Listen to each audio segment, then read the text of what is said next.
Hello, my name is Bryce Wilk. I am the Senior Superintendent of the Southern District of Parks, Recreation, and Community Facilities within the City of Richmond and former Superintendent of the James River Park System. And I'm Chris DeWitt with VHB. I am VHB's Regional Service Leader for Planning and Design in the Mid-Atlantic. And it was my pleasure to work with Bryce and his team on the development of this master plan. We enjoyed working with Chris and the VHB team as well. This plan will cover a lot of topics, and for this presentation, we'll focus mainly on natural resources and active transportation aspects. We'll discuss a little bit of the civic engagement, and then as we get through it, we'll also see some of the successes and implementation that we've had since the plan's adoption in January of 2020. So, for those of you who are unfamiliar, the James River Park system is within the city of Richmond. It's approximately 600 acres and it's in the heart of downtown Richmond. It flows all the way from, or extends all the way from Huguenot Flatwater down to the tidal portion of the James and Carrow's Landing. It includes about 18 different named park locations or parks, such as Belle Isle, Pony Pasture, and the T. Tyler Potterfield Bridge. Not only is it great for just the immediate escape into nature within the concrete jungle of the city of Richmond, but it's also recognized for this. It's named by REI as one of the 6 of the best river parks in the United States. It's also named #2 top place to paddle in a city by USA Today. With the over 2.1 million visitors, it is the most visited attraction and major economic driver within the city of Richmond at $33.5 million per year. With all of that going on, it still only has a staff of 6 full-time employees. So with that being said, the James River Park system relies a lot on the surrounding community and volunteers. In 2019, we had over 8,000 volunteer hours committed to the park system, and that's captured. We're not exactly sure how many there are because there are many other people who just go out there and support the park. And then through this community support and volunteer and service engagement, we have many support groups that help us, most notably the Friends of the James River Park, but also the James River Association, RVA More, James River Outdoor Coalition, James River Advisory Council, the Friends of Pump House Park, and a few others. And this is some of the groups that help us every day. So the big question is, why do we have a master plan? Well, as I've already mentioned, our visitation numbers go up year to year, and we capture this through trail counters and parking lot counters. And in 2020, we saw the largest numbers we have ever had. We had 2,128,067 people visit the James River Park system. With that being said, we have not had a master plan in place since 1968. And with that many people visiting, we need to be proactive instead of reactive. So some of the factors that we had to look at, we were looking to protect our most treasured resource. We had to plan for our multimodal transportation for these 2 million visitors.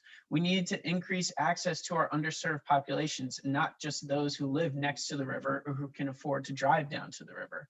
We had to fix some of our derelict structures that haven't been updated since the 1960s or 70s.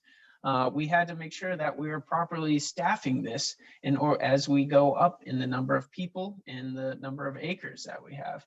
We had to have these long-term plans in place so when funding becomes available, we're able to show that we have a plan in place, have a vision for it, and that is why we have this master plan that will be able to guide us for the next 10 years.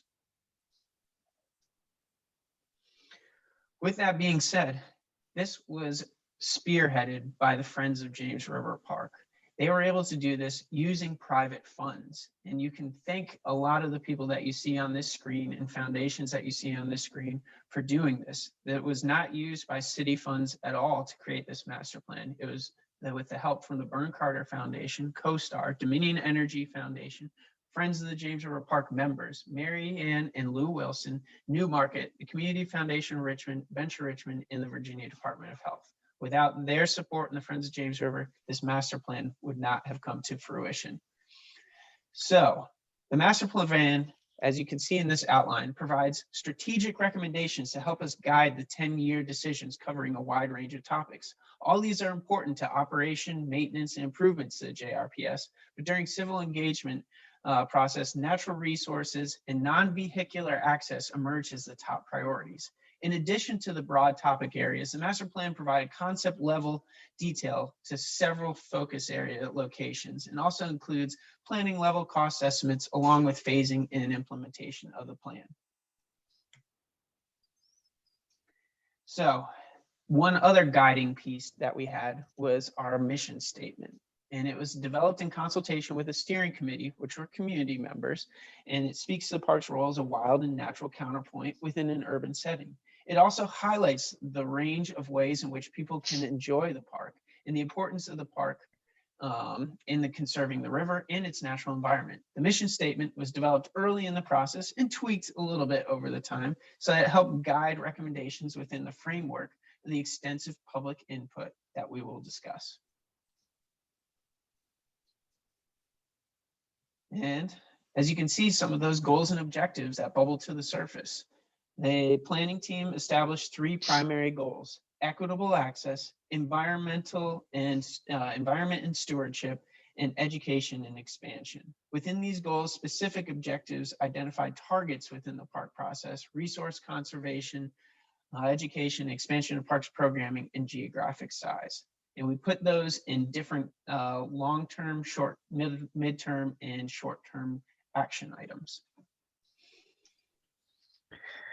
As Bryce mentioned, natural resource conservation really did emerge as one of the top priorities of both the public and the steering committee. Portions of the park are included in an existing conservation easement, and the plan recommends expanding this coverage. In addition, there's a dedicated group of volunteers who work continuously to eradicate invasive plant species and plant native species, and the plan promotes continuation and additional support for those efforts. As sustaining elements of the park, resources including wildlife, forests, and the river itself warrant continued and increased attention as decisions are made about the future of the park. The plan identifies areas where restoration activities might help restore streams and wetlands and reduce erosion. And finally, the plan encourages expansion of the park's educational activities. The master plan does include specific recommendations for conservation and restoration areas within the James River corridor, as you can see on this map. And this includes measures to conserve Williams Island, which is at the left-hand side of this map. And at nearly 100 acres, Williams Island is the largest island within the park. The master plan addresses transportation and access in a manner intended to reduce vehicular trips to the park while encouraging safe and efficient multimodal access. And this actually includes a prohibition on constructing new parking areas within park properties. The park is currently served by the Greater Richmond Transit Corporation, and the plan includes recommendations to work with GRTC to increase that service, especially on a seasonal basis.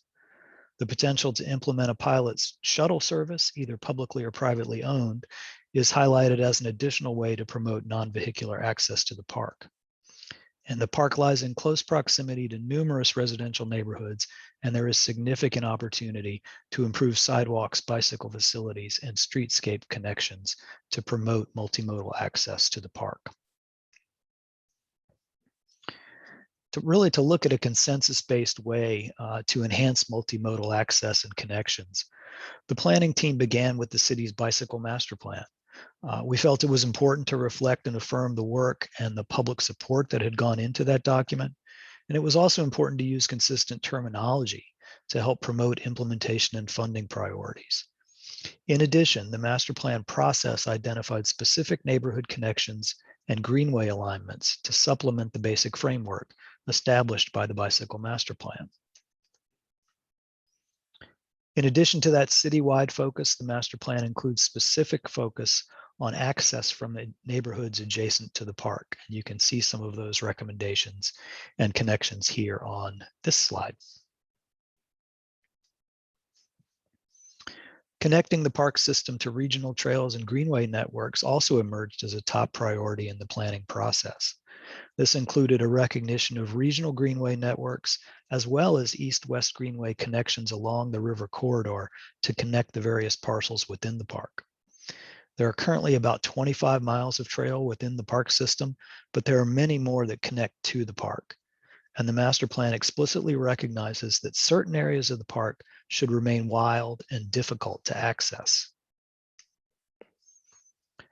To complement the multimodal and neighborhood connections we've just discussed, the master plan includes an extensive system of greenways and trails. In large measure, these reflect the priorities of the Regional Greenway Master Plan, the East Coast Greenway, the Virginia Capitol Trail, and other priority trails. And taken together with the multimodal network, these corridors help form a regional system of connections to the James River Park system and to other local and regional parks and neighborhoods. Zooming in at park level, the proposed greenways form continuous connections between park properties along the James River corridor, along with primary north-south connections to the park and across the river.